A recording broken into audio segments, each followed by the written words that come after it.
Assalamualaikum warahmatullahi wabarakatuh. Halo sahabat mahasiswa semuanya, perkenalkan nama saya Siti Sabila Sari dengan NIM 856554119 dari jurusan Pendidikan Guru Sekolah Dasar.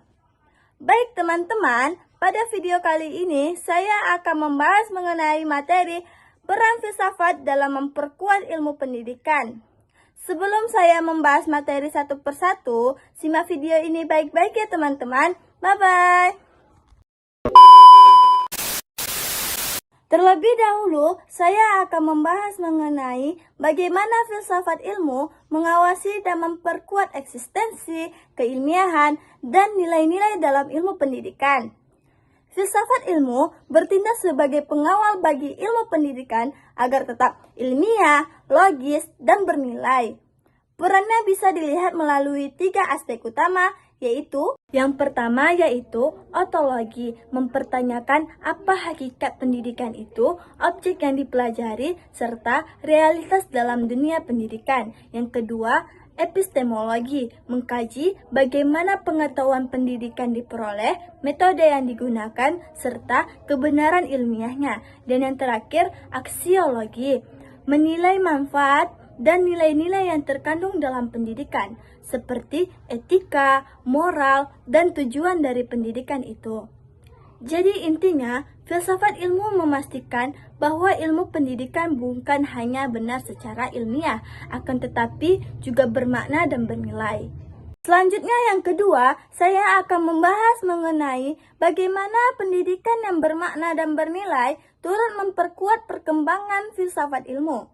Pendidikan yang bermakna dan bernilai akan menghasilkan praktik pendidikan yang tidak hanya fokus pada transfer ilmu, akan tetapi juga pembentukan karakter dan pemikiran yang kritis.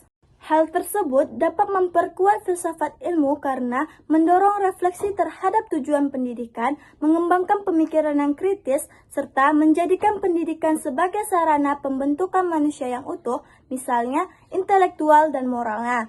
Sehingga pendidikan menjadi ruang aktualisasi dari konsep-konsep filsafat ilmu. Selanjutnya yang ketiga, saya akan membahas mengenai mengapa filsafat ilmu disebut sebagai pisau analisis. Filsafat ilmu disebut sebagai pisau analisis karena membantu mengkaji masalah pendidikan secara mendalam melalui 3 pendekatan, yaitu 1. Ontologi, membahas apa masalah pendidikan sebenarnya. Yang kedua, epistemologi, membahas bagaimana cara mendapatkan pengetahuan atau solusi yang benar. Dan yang ketiga, aksiologi, membahas manfaat dan nilai dari pendidikan tersebut. Jadi intinya, dari ketiga aspek ini, masalah pendidikan tidak dianalisis secara dangkal, akan tetapi menyeluruh dan kritis. Dan terakhir, saya akan membahas mengenai contoh konkret penerapan filsafat ilmu dalam praktik pendidikan. Yang pertama, dalam kurikulum. Kurikulum Merdeka memberi kebebasan terhadap siswa agar lebih aktif dan kreatif dalam belajar. Yang kedua, dalam pembelajaran. Guru menggunakan diskusi dan kerja kelompok agar siswa berpikiran sendiri, bukan hanya menghafal. Dan yang terakhir, dalam penilaian. Penilaian bukan hanya dari nilai ujian, akan tetapi bisa melalui sikap, keterampilan, dan tugas proyek. Jadi intinya teman-teman, hal tersebut menunjukkan bahwa pendidikan tidak hanya mengejar nilai, akan tetapi juga perkembangan kemampuan dan karakter siswa.